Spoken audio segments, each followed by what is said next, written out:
Welcome back, everybody. Episode 22 of Beşiktaş International's The Black Eagles podcast. Sinan Schwarting here, live from New York City, with my co-host, Kaan and Sinan, from Antwerp, Belgium, or just outside, rather. What do you say, sir? Well, I feel like we're the bearers of bad news lately with these not too great performances. And today is no different because, believe it or not, Beşiktaş lose their first ever Turkish Super League match at Vodafone Park to Antalyaspor, 2-3. So, shall I just get right into the scoring procedure, Sinan? Yeah, I mean, you were cutting all the corners here, for sure, but let's do it. Let's jump right in, because, yeah, I'm bringing the heat here, but it sort of doesn't seem necessary, since we should be fairly somber. It was not a good result. Tell us about it, Kaan. Beşiktaş opened the match, they dominated, they pushed Antalyaspor back, and the visitors hit on the counter in the 20th minute, something that looked offside to the entire world, I think, but the referee allowed it. 0-1 after 20 minutes. Beşiktaş still kind of recovering from that shocker, it felt like, and VAR interrupted there for a second to check. But they decided no offside, even though it looked clear to the rest of the world. But we'll get back on that later. Then in the 24th minute, a deflected shot from Hakan Özmert took a deflection on Dukara, who scored the first goal, by the way. That Utku left without a chance really there, 2-0 after just 24 minutes, but Beşiktaş hit back straight away. Negredo with the 1-2 in the 26th minute, and then you think, okay, Beşiktaş are getting back into this game and they're going to go up and over this Antalyaspor, but nothing could be further from the truth, because again, just a few minutes later in the 33rd minute, Yekta Kurtuluş scores the 1-3 after again Dukara was involved. He beats Vida on the left way too easily, then puts it into the far post where Yekta Kurtuluş slides it in, 1-3. A bit of a shocker there at Vodafone Park.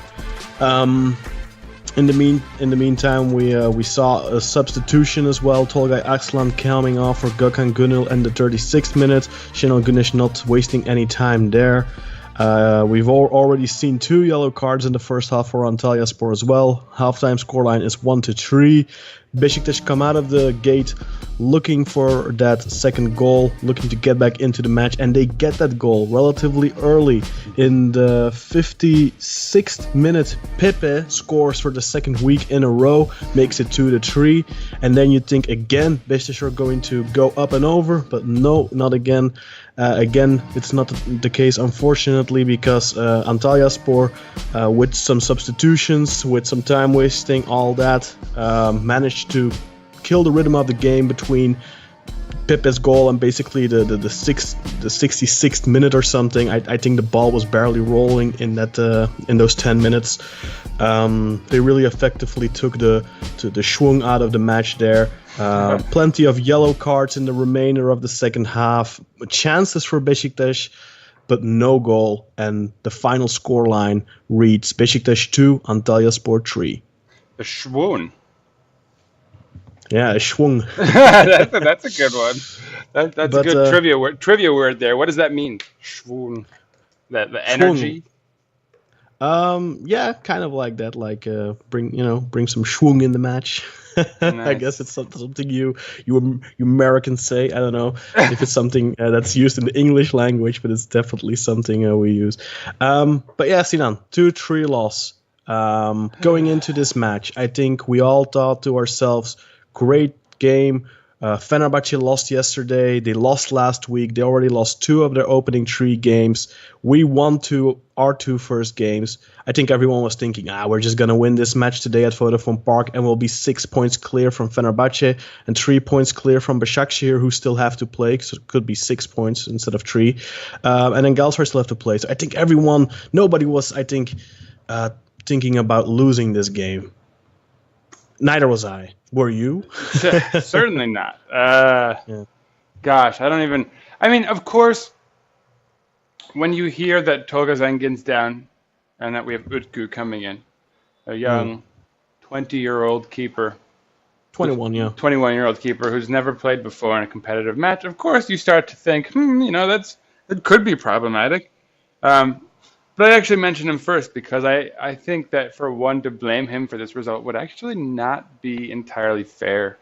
Nah, he didn't do anything wrong. I think, I think I made the comment at the third goal that he could have gone down to intercept the cross rather than follow the ball, so to speak, which most keepers do, mind you. Most keepers follow that ball. I thought Fabri usually did really well on those types of low crosses. He used to go for them to intercept them, but most keepers just follow it, and if you follow it, you basically have no chance if the ball is good and if the incoming player is far enough out. But no, I don't think he had any blame. I mean, the second goal, like I said, it was a deflection. First goal, difficult for him. It's easy to say we were playing with a 21-year-old reserve goalkeeper, and that's the reason for this. But I think if we have to be realistic, and I think we have to look more towards our defense and our organization from midfield and stuff like that. Well, and so I was gonna say that I'm sorry. But that the superficial take early on was like, okay, we have a backup keeper in there who's quite young, but, and this is a big but, right? And I cannot lie. Oh, sorry. But you didn't get that reference, did you? I did. I like big butts. Exactly. I was like, where's my laughs, man? We don't have a laugh track here, Kaan. Come on. I was like, you're the only other dad in the vicinity. So when I pull out the dad joke, come on, guy. I was trying to stay professional because yesterday I got a total preach for making a joke on Twitter. So I'm not doing it anymore, man. Okay. All right. Well, yeah. Humor isn't allowed on the internet. I'm sorry, But big but. As I was saying, so the big but here was that regardless of who the keeper was, we have Pepe and Vida on the back line, who should mathematically, statistically, as far as what one sees on paper, these guys should far and away be the best central back tandem the league has seen in years. Not just this season. Ever. Maybe ever. So they're the most decorated, probably, right? The most experienced, but also in Vida's case, he's not even exceptionally old. So he's a kind of the kind of rock you'd want to maybe, since he's shown commitment and loyalty to our club, and obviously we're not letting him go. He's maybe the kind of guy you'd want to be building around in the future. There's no excuse for what they did to poor Utku on his very first professional performance, with Beşiktaş, or as a footballer at all. And I think,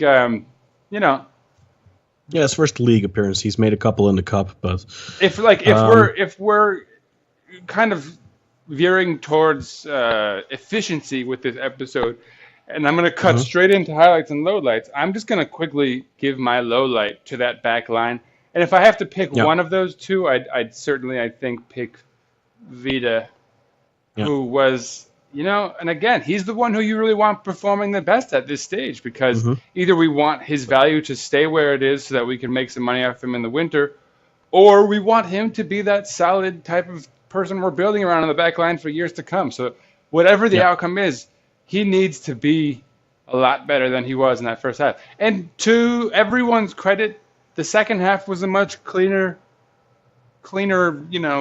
affair.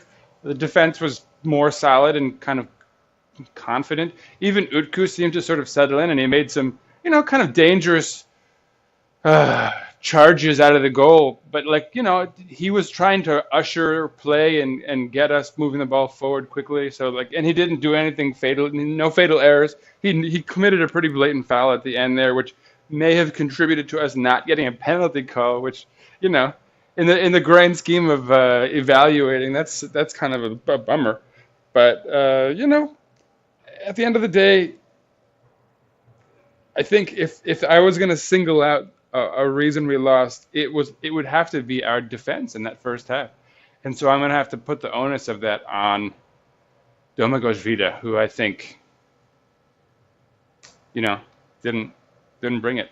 Didn't bring it today. Mm-hmm.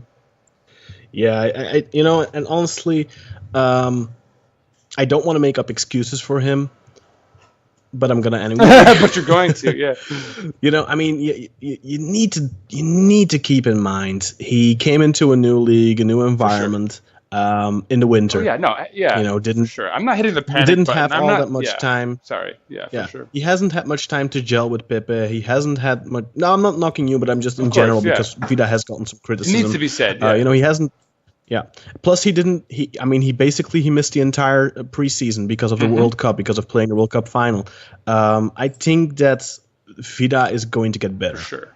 I am confident in that, Absolutely. and I don't think that today's performance wasn't good on his part. I completely agree. Against Partizan, he didn't look too good at the goal either. I think here on the third goal, he looked bad. Whether or not he had any blame on the first or the second, I don't think he did. I think that the first goal was a bit unlucky because of a rule change.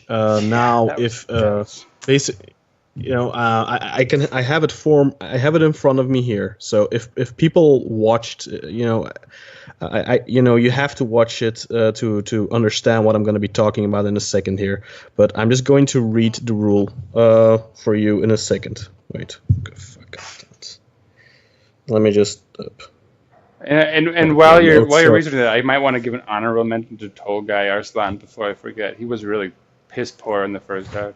Before he got taken out, he was just not. Okay, so here's the rule change: a player is in an offside position, receiving the ball from an opponent who deliberately plays the ball, except from a deliberate save by any opponent, is not considered to have gained an advantage.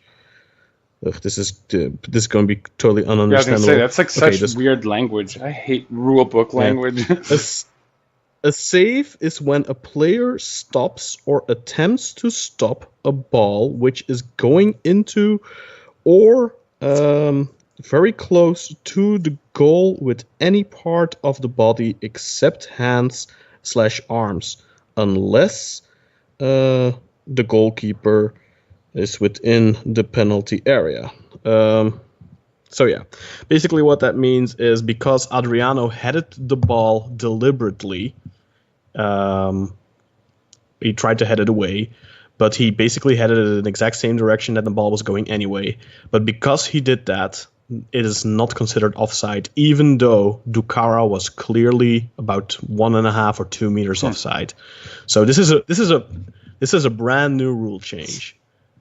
Before last season, this was always offside, and anyone who follows football, who interprets the rules correctly, who understands this goes in against any grain of logic that there is, because this is offside. Yeah, but it's not. And the reason that I don't like this in particular is because as soon as that pass is made, the offside flag should go up. Before it even hits Adriano's head, that guy is offside, and the pass is like... Because he's heading it, he heads the ball because that pass is going He's there. compensating. Oh my god, that guy's already... He's in position. And of course, Adriano may or may not know whether or not he's offside. Exactly. So he's just reacting to that situation, which is created by the dude being offside. Yeah. I hate that. So personally. So this rule basically says, don't head the ball unless you know he's offside. Which is crazy. That's what this rule says. It's a whole... This rule literally tells the player, do not intercept, do not try to play the ball if you know the player who the ball is going to is in an offside position. So they're basically telling the players they need to have eyes in the back of their head. And the only reason he is even going for that ball is because the offside player is putting pressure on the defense, and he doesn't want that ball to get to that offside player. So it's completely illogical. Let me put it this way: if you're making like a video game, FIFA, right? You think about you're putting skills in categories so that you can like appraise a guy's value and ability. How do you quantify that in the type? Like how do you quantify one's ability to know if someone is offsides when you're trying to intercept? Like, you know what I'm saying? Like that's not a quantifiable skill. That's not something you can even really get good at as a defender. So it's against. It's changing the nature of defense in football, and it seems like if you're going to make a rule change that changes the nature of defensive football, why would we only be hearing about it when we're screwed by that rule the first time it's ever put in practice? That in and of itself reeks of something problematic to me. I don't like that. Whatever. I guess that's all there is to say. Yeah, I mean, what can we do? I know. People are gonna say we got screwed, but we didn't, because this is the new rule. That's just the way. It's just a pill we're gonna have to swallow, because this is just the way it is. Then the second goal, a completely unlucky deflection. Utku, I feel bad for the kid. I know. At this point, he's let in 2 goals early on in a match. The stadium's in an uproar. What a way to start your career as a professional footballer, And that's the thing, if that kid could have made like 1 or 2 saves before all that, he would have been super confident. He might have, come for that third, where the third goal where I said he could have come. Mm-hmm. I think he could have come in for that low cross, and and again, many keepers don't, but a really good keeper does. Anyway, the third goal, I actually would also pin more on Adriano for letting Yekta go on the back line behind him, and either he went to cut off to intercept the ball and didn't commit to that while also letting Yekta go behind him. And of course, but you're right, and Vida, of course, right, on the first place. Let's not talk too much about the match events anymore, since we've already done the review of that. So what about you, Kaan? Who's your low light for the match? Since I've already highlighted Vida. Oh, the referee. Yeah, that's a good one. I don't want to be that guy that blames everything on the referee, but Ruud Boffin, the goalkeeper, who had a great game for Antalyaspor, he gets yellow carded in the 82nd minute. I think he must have wasted on his own about 5 minutes already at that point. Yeah. He should have gotten he could have gotten a yellow card in the first half. Yeah. He should have gotten a yellow card before the hour mark. At the very end, he didn't add any time to extra time, despite their clear wasting time and sort of playing around with that towards the end of extra time even. So a lot of refs will often kind of let things run another minute or two if there's clearly been, that's been taken advantage of. And on top of a day where he was giving them every call, I thought he might at least bear that in mind. Well, I think he wasn't giving them every call. I think they ended up getting 7 yellow cards or something. So it's definitely not that he wasn't penalizing them. It's just that he was way too lenient in regards to time wasting, which there was plenty of. But that's what's going to happen in this match. It's something we brought on ourselves by conceding those clumsy goals. But I would just like to point something out, because their coach is Bülent Korkmaz. It's a guy I despise him as a coach. Was a great player, of course, but I despise him as a coach because of the way he makes his teams play.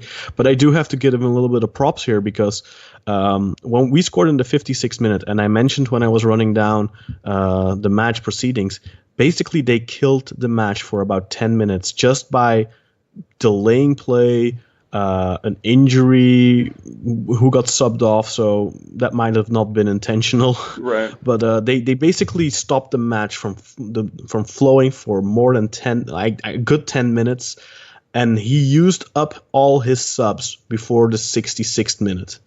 Now, usually a coach who is leading in a game like this, who wants to waste time, he's going to save at least one sub until the last few minutes so he can waste some extra time. But I think he very intelligently, whether it was, I don't know if it was on purpose or not, but I think it was, he used all his subs before the 66th minute, I think just so he could take the schwung out of the game, so he could take Beşiktaş out of the game, because I think when we scored that 2-3, we had like 5 really good minutes going on that like we were just pushing them back and we were just coming at them and cross and just putting so much pressure on them. The goal was inevitable at that point, and I think they were very well aware of that, and they managed to kill the game by just laying down and wasting time, and the referee allowed it. Yeah, for sure. Plus, I mean, there was a player injured on the pitch. I think he was there for like 3 or 4 minutes. He got stretchered off ultimately, but I don't understand why that has to take as long as it did. Gökhan Gönül like kind of smacked the back of one of the guys trying to get that guy off the pitch. What was that all about? Did you see that? I don't know. It was kind of a lighthearted moment because it was so silly. No, I missed it. But and plus, I also think there might have been a little bit of a mistake on Channel's part there, because right after we score, he puts on Kyle Larin.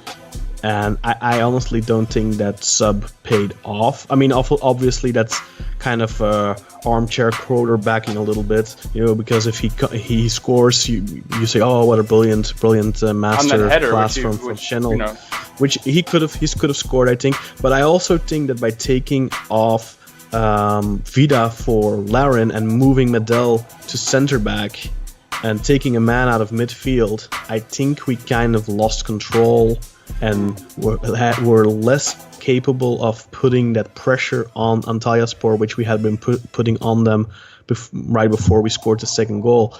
But of course, that's a little bit Captain Hindsight. Could have worked out differently. But we've been talking a little bit about Kyle Larin and his mental status right now. His confidence is not where it needs to be. I think he puts too much pressure on himself. He's not performing really. He could have scored on a header, really good save from Boffin. And I just want to point this out. Like that would have changed everything, right? That would have changed our whole conversation about him. Maybe his whole season. Not just that, but they win. We lose this match 2-3. I honestly don't think that Antalyaspor had 3 opportunities. No. Did they? I mean, their first goal was, what? I mean, okay, fine. That's that's a little bit of luck because of that new rule change. If Adriano doesn't touch it, it's offside. Or if the offside flag goes up very immediately. Right before it even which also could have happened, exactly. Theoretically, should have. I still baffled by whatever. For me, it's offside. I don't care what this new rule says. For me, that is offside. But then the second goal, a deflection, unlucky. I think and then I just want to put this into perspective. Oğuzhan Özyakup, I think, had 2 100% chances. Pepe hit the bar with a good header that could have definitely been a goal. Negredo had a superb header saved, world-class save from Boffin. Larin had a really good header saved by Boffin. That's already 5 goals. And then someone mentioned a Babel header, which I think I missed. But if let's count that for a second. That's 6 then. But okay, let's keep it to 5. There. I'm so that's seeing 5 highlights right now. That's 5 100% chances, possibly 6. Wow. And we didn't score any of them. I just saw the Babel headline. I actually missed that too. I don't know. That's so funny. You missed this to the same stretch I think I had missed. And then just now I just saw the Babel. He really did have a point blank effort saved by Boffin. Boffin was, my God, he had 3 huge saves. It was good. World class saves. Yeah, 3 really good saves, and he's a good goalkeeper. I mean, he's been proving that for years in Belgium. Years in Turkey. He was great at Eskişehirspor. Really good goalkeeper, I think. He was one of the better goalkeepers in the Turkish league when he was at Eskişehirspor, before they got relegated and stuff. But anyway, to put that into perspective, we lose 2-3, but we had basically 6 100% chances. That's without a number 10. Yeah. Then there's a few more things. You talked about lowlights. One of my lowlights was probably Ryan Babel, and I don't want to be piling on him, but why he is my lowlight is because in these circumstances where the opponent is parking the bus, he is not very useful. I'm not going to say useless, but he's not very useful because he is very predictable, and you saw that today. Every time he comes from the left, he constantly cuts in onto his right foot. I need to asterisk something on this because we talked about this slightly earlier. And do you recall that he actually kind of created the goal for Negredo because the ball came up sort of impromptu, right? But then Babel was the one who put the pressure on both ends that made him punch it back to Negredo. So. But that was in the first half when they weren't yet like completely pulled back, and I'm talking now purely second half. For sure, okay, for sure. The second half was when we really where they were completely parking the bus, and he was really, I mean, I'm gonna say it, he was useless there because of the following. He was constantly cutting in onto his right foot. Nazim Sadane completely had him in his back pocket. He didn't get fooled once. Then also in other positions where he was played free on the left, he never dared to cross. He always passed it back to Janner. He didn't take responsibility at all. He's not a crossing. He's not a. We spoke about this before, that he isn't really the type to cross, but he should have taken a chance. He should take more of a chance. He was just every time putting the responsibility on Janner to cross it into the box. It's just and not maybe so solid on his left foot. It's something that's maybe it's an instruction. Maybe Şenol Güneş tells him that you do that. Give it to Janner. Let him drop those balls in the box as possible. But for me, I was a little bit disappointed with that. He was useless in the second half. Not 100%, but in most cases he was not very useful for us. I think the sub Quaresma Torre wasn't the smartest. I think he probably should have taken Babel off earlier and put Torre on. Hey, do me a favor. For the sort of Torre fanboys that are out there, particularly in our little editorial group, tell them what's up. Let them know about how he was not very good today, because I heard a lot of people talking about how great he was in his moment with us. I didn't find that to be the case at all. In fact, he made a couple of dumb fouls that could have took opportunities away from us. But he got put in the match in the 90th. Sure, minute. I don't think you can judge him. I think he should have come in a little bit earlier. But the glorification of him is oh yeah, that's completely uncalled for. There's no reason to do that. He didn't do anything useful. He didn't do anything that Quaresma wasn't doing, and Quaresma got by those same people is getting said that he played a bad game, which I don't think he did. Honestly, I think he played an okay game. He did what he does, not right? The best. He put a lot of pressure on their defense with his crosses. Like he had a few that should have gone in again, right? Which we've always talked about. He forced Andrei Cheluska to take an early yellow card to a handball, and I'm pretty sure that Cheluska made another deliberate handball that he didn't get a card for, but I'm pretty sure Cheluska should have. I'm not 100% sure if it was Cheluska, but if it was, first and foremost, there wasn't a yellow card for that handball, so I'm pretty sure it was Cheluska, because the referee probably just didn't want to send him off, but to me that's a red card. He deliberately plays a handball there again, just to block those crosses. But I mean, the thing is, I don't think we were terrible today. A lot of people, they overreact and they say that, we played very bad, whatever. But I mean, you don't create 6 additional chances on top of 2 goals you scored. There's really there were playing 5 terrible. Goals there, as far as clear-cut opportunities, and probably 10 could be goals. You know what I'm saying? And so to only get 2 out of that, that's not good. But again, like I've already said, 2 goals against a side like Antalyaspor at home should cut it, particularly when you have Vida and Pepe on your back line. And that's the thing, Antalyaspor barely had a chance. I think, I said, I described it a little bit as they had 1.5 chance. They had a couple of it. You could say, you could tell early on they were going to test Utku because they were taking shots from distance. They knew that a young, unexperienced goalkeeper was in the goal, and that's what they were trying to do. But chance creation-wise, I don't count long shots as a chance. So chance creation-wise, I think they had 1.5, max 2 chances. They scored 3 goals out of that. We had maybe 8 really good chances in total. We scored twice. That's the difference there. We had, I think, 10 or 11 corners versus their 1. I don't want to blame the ref for the loss. I think the ref wasn't good, but we lost. Well, you're the one who said it was your low light.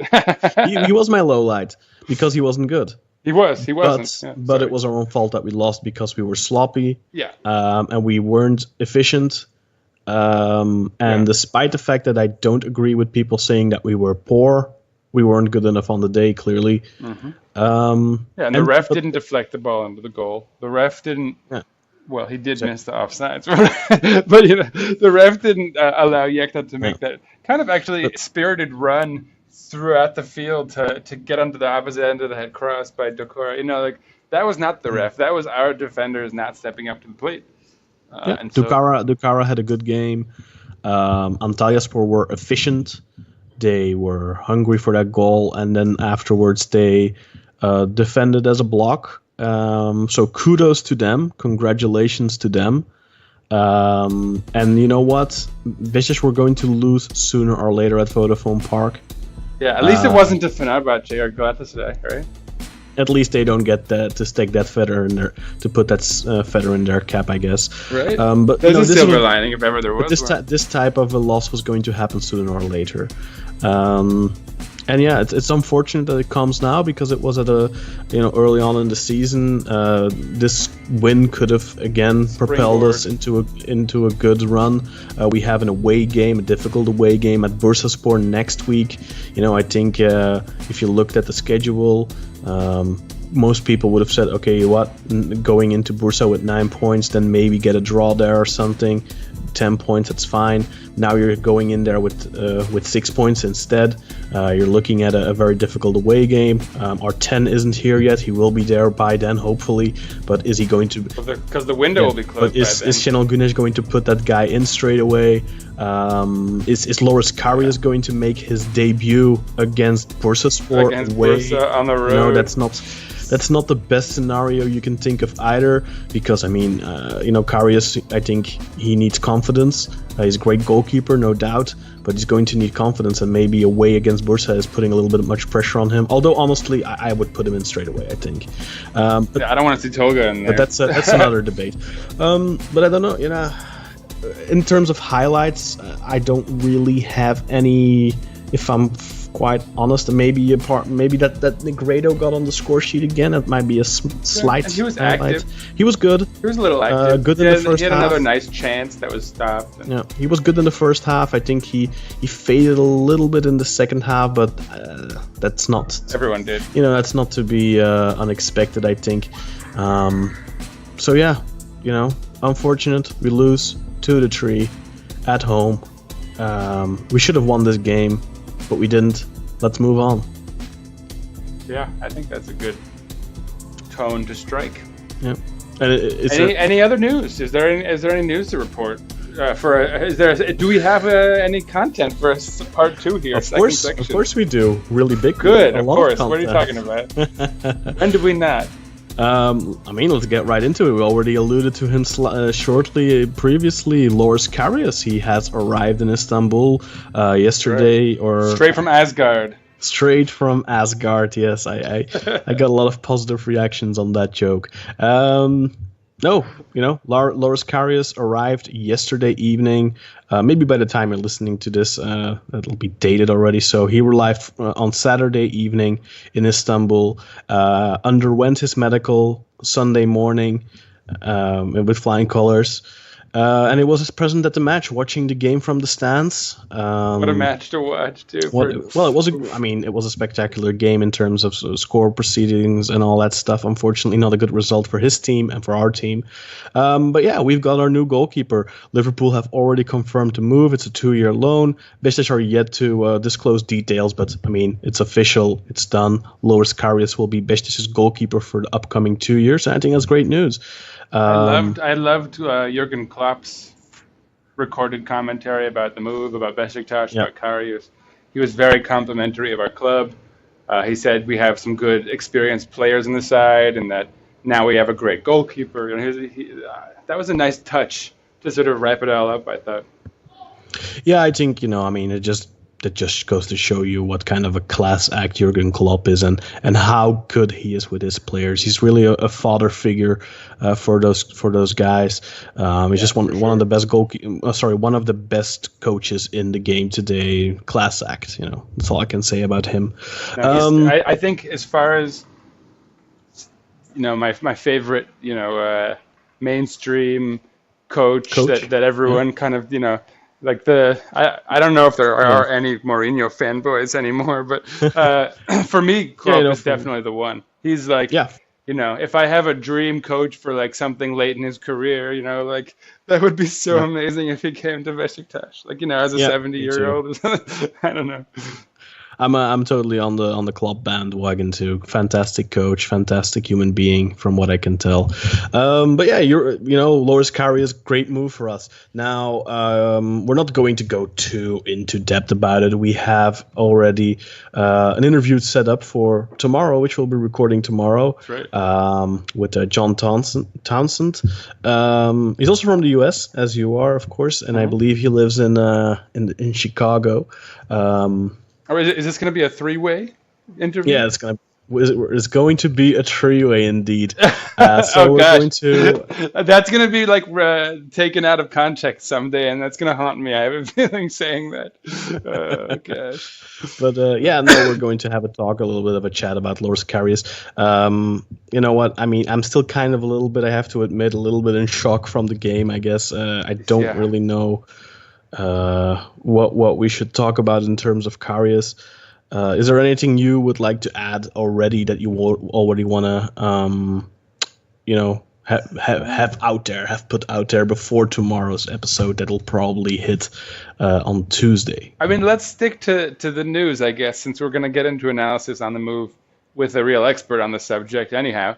But I will maybe mention that one of my favorite things that's cropped up out of this move is the meme that's going around about the three keepers. Have you seen this?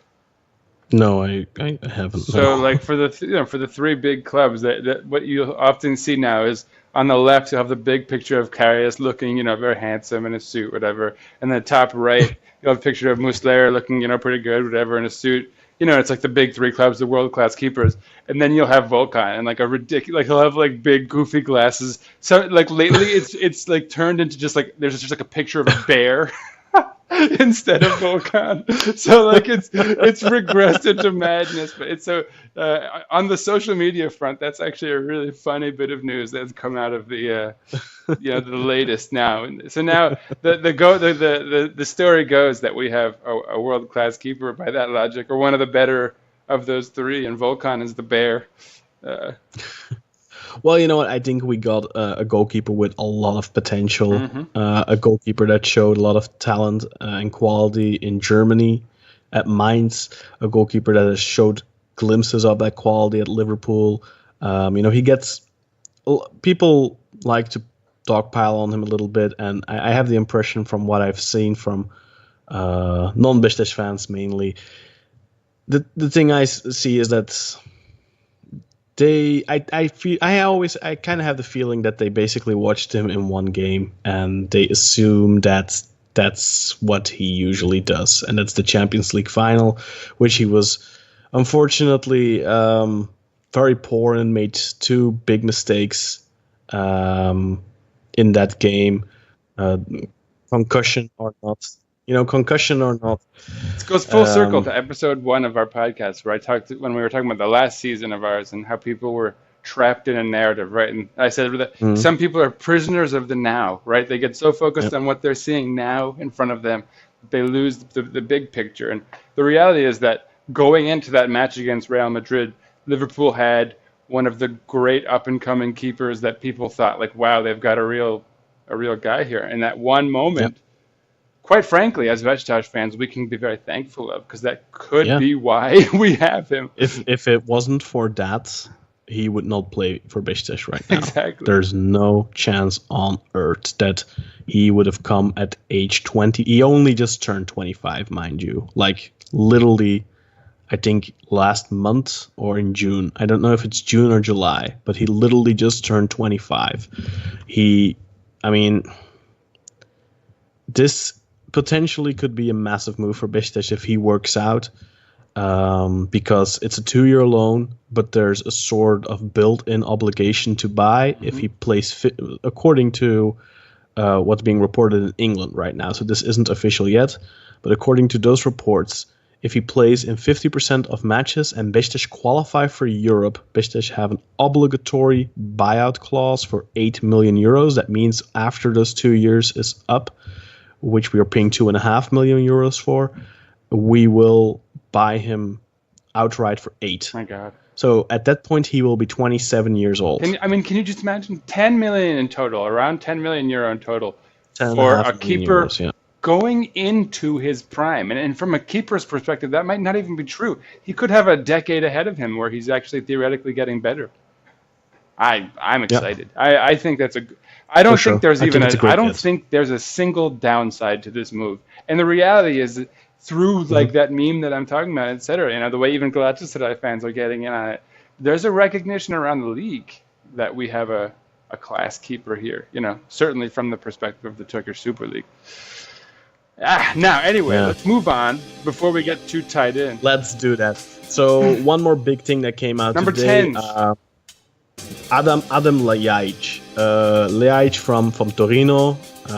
He can play both on the left, on the right, predominantly left, or at the 10. Serbian international player at the World Cup. Played in all 3 games, I believe. He has been linked with Beşiktaş for a while. I don't know if we've mentioned him before. I think we mentioned it a couple of weeks ago when that whole Instagram rumor of his supposed friend saying that he was going to Beşiktaş came out, and I think I kind of dismissed it. And just like the Karius thing, which I also dismissed. Yeah, you're a dismisser. You're a serial dismisser. I am. I am going to stop doing that. I think I still have to, rectify that because I don't think I have already. But on the other hand, I think it's really my job to be giving you a much harder time for that. I should be making a bigger stink of it. Kaan. But the thing, also the reason why I dismissed the whole Loris Karius thing, because to me, that for me was completely unrealistic. Like Simon Mignolet, yes, I could see that happen. He's 30 years old. He's a good goalkeeper, but he's someone, that would be logical for Liverpool to want to offload. But for me, Loris Karius still had a lot in the tank. Yeah, I mean, to me, it's a goalkeeper with a lot of potential. And I'm not just saying that because he's coming to Beşiktaş, because this was literally why I dismissed those rumors, is because he's 25 years old, just turned 25. He has so much potential. He was seen as one of the biggest up-and-coming goalkeeper talents in the Bundesliga before he joined Liverpool alongside the likes of Leno, Timo Horn, Ter Stegen before. And, just those names, that company, that should already tell you something. And so his for record me, was so good in the Champions League last year, in the Premier League, like statistically, and I think this is what a lot of journalists in Turkey were kind of drooling over. He has great numbers. Yeah, he played 19 Premier League matches this past season. He had kept 10 clean sheets. I mean, come on, are you kidding? That's not something to scoff at. In the Premier League, which people prop up as being so far ahead of everything else, which I don't personally agree with, but it is. Obviously, there's a lot of quality in the league. Plus, with a Liverpool defense that often gets criticized, and he has been credited to saving them on numerous occasions and winning them points and stuff like that. And it kind of all got a little bit undone with that Champions League final. But there's also those people who are saying they wouldn't have gotten to that Champions League final if it wasn't for Loris Karius. Sure, for sure. So, but we're getting derailed anyway. This is about Ljajic ultimately, right? Like, this is about Ljajic. Point being, they're initially dismissed. Yeah. But today there was Mirsad Türkcan, who is, in Turkey they always say, the player's agent, but that's not really the case. That's an agent that works for the agency, of which Adem Ljajic is a client. And remember, during the Partizan game, before the Partizan game, there was this rumor that Beşiktaş were also meeting with Ozan Tufan.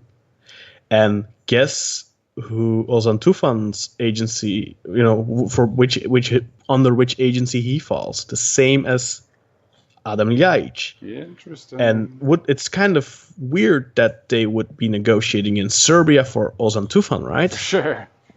And Adem Ljajic is Serbian, ex-player, youth player of Partizan Belgrado. You are seeing where I'm going with this? Finger on chin emoji. Yes. Exactly. So yeah, I mean, it's rather clear, I guess, that they were talking to that agent, yes, but not for Ozan Tufan, but for Adem Ljajic. Now, the news came out today. Haber 1903 spoke to Mirza Türkcan, and he basically said, we are awaiting news from Beşiktaş. We are expecting to hear back from them tomorrow. Adem Ljajic has offers from 2 to 3 clubs in Europe as well.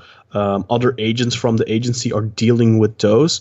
Is it worth mentioning that theoretically, supposedly, nonsensically, Fenerbahce was thrown into that mix today? Yeah, but that's also something we'll touch on in a little bit, I think, in regards to that. Because, yes, Gianluca Di Marzio, he linked both Beşiktaş and Fenerbahce to Adem Ljajic. But, of course, Fenerbahce have since signed Marco Fabian. Exactly, yeah, the former Beşiktaş target, I guess we could say, a player we were also linked with. So the chances of Fenerbahce actually making a move for Adem Ljajic, I think, are slim. Now, I wouldn't say they are non-existent because, as I had previously mentioned, he also plays on the left wing and the right wing, so they could potentially be interested. He played on the wing in his career overall, although his natural position is actually still listed as an attacking mid. So his natural, I think he's more a case of he's a natural left winger and a natural 10, I think. But if he ends up coming to Beşiktaş, we will most definitely talk to an expert in the field again, and that's going to be Sonia once again, because of course she's a Partizan fan. She lives in Italy. She was with the Serbian national team. She was actually with Adem Ljajic. She has some great stories regarding him. I'm not sure if she's going to be wanting to tell those, but I mean, yeah, if it happens, definitely looking forward to sitting down again and talking to Sonia, because we got some fantastic reviews and feedback on that episode with her. She just did a great job, I think. I mean, you know what? I don't have any, I just can't gush enough over the great performance, I think, on Sonia's part. Such a great presence on the radio, and she knows her stuff. She has great stories. She clearly knows her stuff. She's passionate about football. Fantastic stuff. But so hopefully, if Ljajic happens, then she'll definitely be back. Although let's not say hopefully, actually, because hopefully. I'm just going to put this on the table. Hopefully, we're not going to get Ljajic because we're going to get... Say it. Let's hope we get Shinji Kagawa. And, the things are, it's closing in. We're entering the moment of truth almost. We're in the last couple of days of the transfer window. Like I said, Mirza Türkcan said that they were awaiting a decision on Beşiktaş's side tomorrow. By the time you're listening to this, that will be today. So it's not unlikely that within the next 24 to 48 hours, we will probably know who Beşiktaş's new number 10 is going to be. So that's the best. My heart can't take this much longer. Well, you know what? I mean, let's hope that's the case. And we're just waiting to hear back from Shinji Kagawa. And if that ends up being a niet, then it's going to be most likely Adem Ljajic. Rumors are that Shinji Kagawa also has offers on the table from both Sevilla and Marseille. Olympique Marseille. Exactly, yes. So, there's competition for his signature. So right now, as it stands, it's looking more likely that I think Ljajic is looking a little bit more realistic. But I'm not giving up on the Shinji Kagawa front. I'm still holding out a little bit of hope that it's going to be him, because I think, with Shinji Kagawa, to me, right, what Beşiktaş needs most of all right now in midfield is stability, is certainty. I think with Kagawa, you bring in a very stable performer, a class. Just a classy player who brings knowledge of football. He's not necessarily going to score twice a game, but he's going to be with those little touches. I don't even want to talk about how perfect of a fit he would be, because I've been following him for years. I don't know how, if I've revealed this on the pod. I've lived in Japan. I know Japanese football a lot. I don't want to do it. I don't even want to talk about it because it's like I got all excited about Ospina. I was arguing with a good longtime friend of mine who's an Arsenal fan about Ospina, and I ended up defending a Napoli's goalkeeper for 3 hours. So I don't want to do too much of that this time, but he'd be a great fit. But maybe worth mentioning that I did a poll on Twitter. On my personal account at Razerian, RAZZERIAN. Oh yeah, now you're plugging it. Okay. I did a poll on that, and I think I had earlier when I checked, I had almost 500 votes in. I'm just gonna scroll down quickly how many votes we got in the meantime. If there are any extra, it was like 460, I think, back then. I don't know if any more people voted since then, because those polls usually within the first few hours you get the bulk of the votes. Oh, where is it? Where is this vote? The miracles of post-production. Here it is. So I started this poll on my personal account earlier, basically asking who do people prefer, Shinji Kagawa or Adem Ljajic? And at the moment we're at 510 votes. I think that's a decent number and a good. I think a good number to gauge. And 50% voted for Shinji Kagawa, 37% voted for Adem Ljajic, and 13% voted on either. So 50% said outright Kagawa, and another 50% said Ljajic, or it doesn't really matter for me, both are good. So that's with more than 500 votes in. But so definitely Kagawa gets a big win there, the big W. Kagawa, the favorite, but I think it's also positive in regards to Ljajic that people are open-minded, kind of like, well, you know what, the advantage that Ljajic of course has over Kagawa is age. Kagawa is 29, Ljajic just turned 26, I think, so there's a little bit of a difference in age there. Now for me, the big difference why I prefer Shinji Kagawa is just the fact that he's a certainty, in my opinion. He is not an enfant terrible. He's a hard worker. He's a model professional. Ljajic, on the other hand, is an enfant terrible. He could work out great. He could be amazing for us, and he could also be disastrous. With Kagawa, I think you know what you're getting. I think you're not good. You're never gonna get a flop with him. He's going to do at least okay. And possibly really, really, really, really, really good. I think he fits the game plan that Şenol Güneş wants to play perfectly. And for me, he's just a favorite, but he's also going to be most expensive in terms of wages. So, yeah. I mean, here's a funny thought on Kagawa. Mm-hmm. You kind of want to be going for the type of number 10 that a team like Sevilla would be going for, right?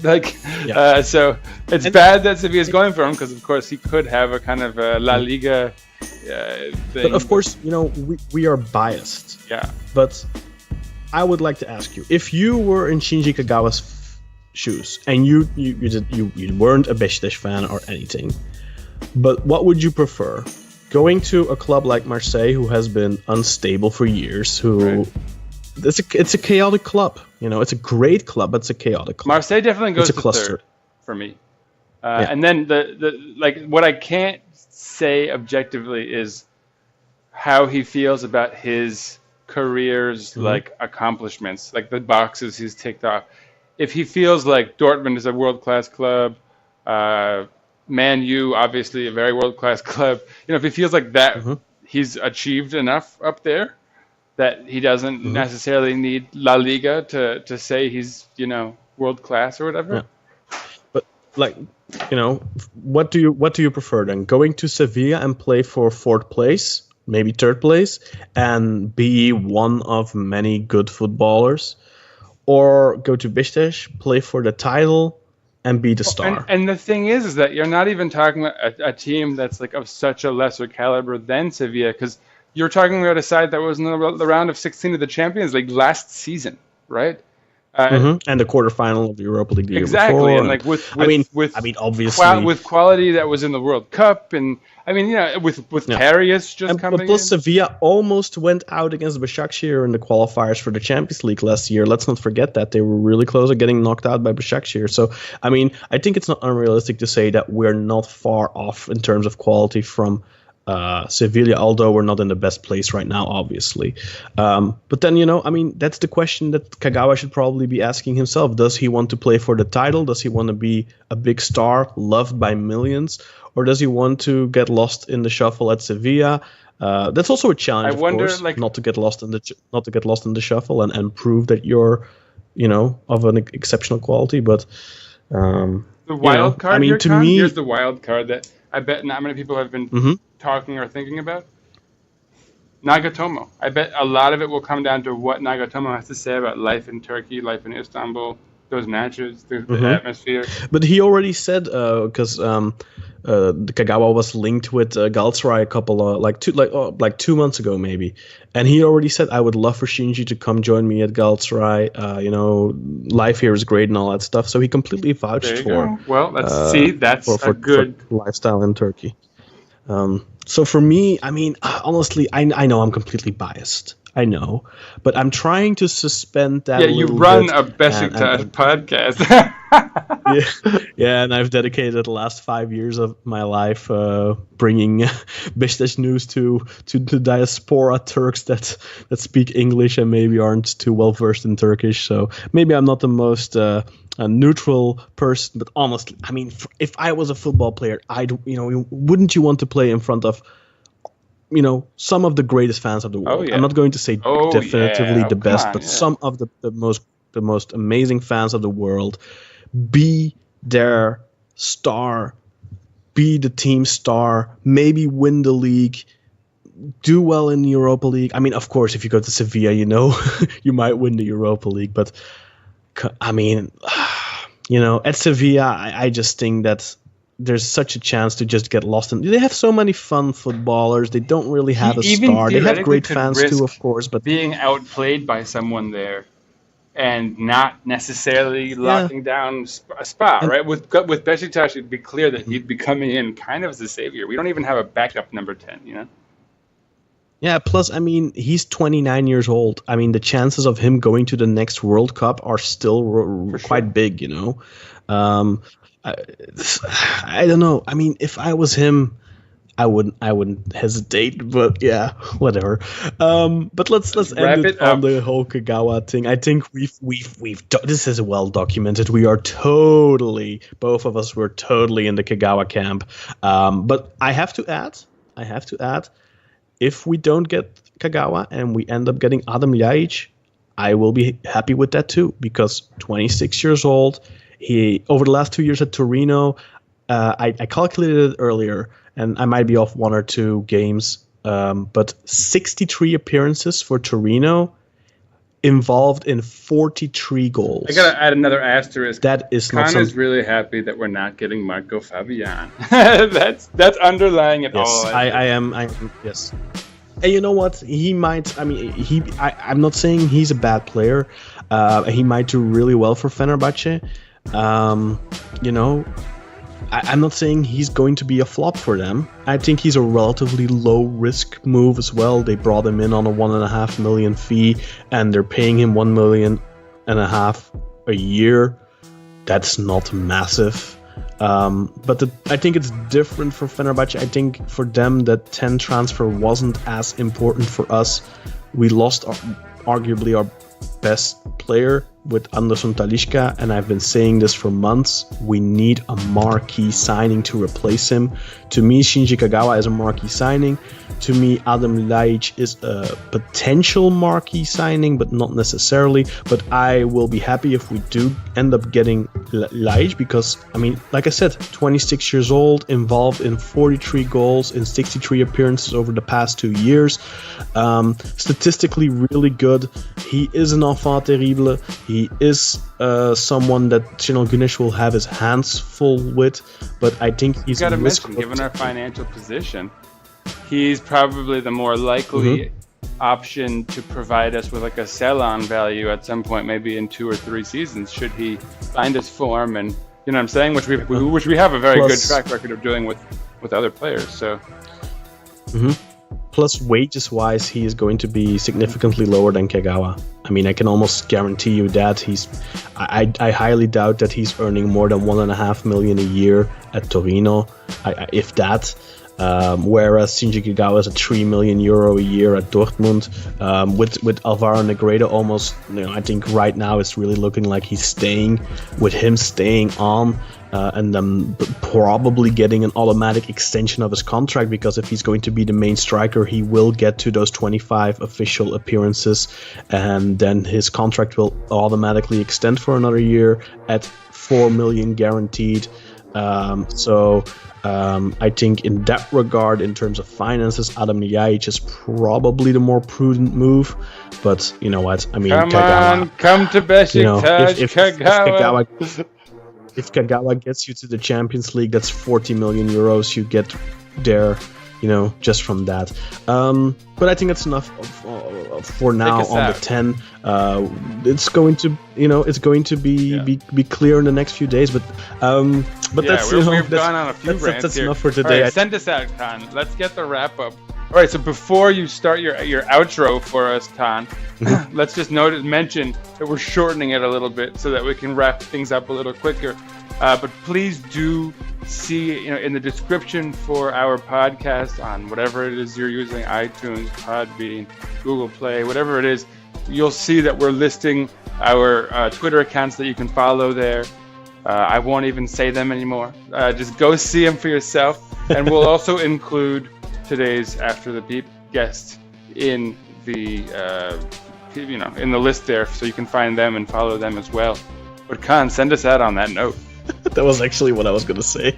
Aha! Stole your thunder. Okay, so a quick recap, sending us out then. Like Sinan already said, check the description for social media info. Give us a follow on Twitter, like on Facebook, stuff like that. The usual stuff.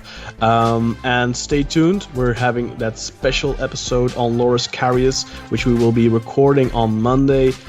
With a special guest, and that will probably hit on Tuesday, and then later this week, hopefully sooner rather than later, because that would mean that we have a definitive answer on who our new number 10 is going to be. We'll also be recording a special on that player, and of course on Thursday, don't forget, Beşiktaş take on Partizan Belgrade at Vodafone Park, and this will be for qualification for the Europa League, of course. Yep. We'll be back after that one as well for a brand new episode. And with so, but by the way, quickly, just so people know, Eastern Standard Time, that's going to be on 2 p.m. here, so that's going to be 8 p.m. for you in Belgium. And 9 local time in Turkey. That's right. And I think that's pretty much it, so make sure to stay tuned for the hashtag After the Beep segment. Sinan, take us out. Go Beşiktaş! Win or lose, we're in it for the long haul, people. Let's go! Come to Beşiktaş, Shinji Kagawa. Yeah. Thinking about it. Come on, buddy. Come on, pal. Don't call me friend, guys. Good job, pal. Don't call me buddy. I don't know. Should we cut that rant of the festival? Or are we gonna leave it in that? I like it. Maybe we will go.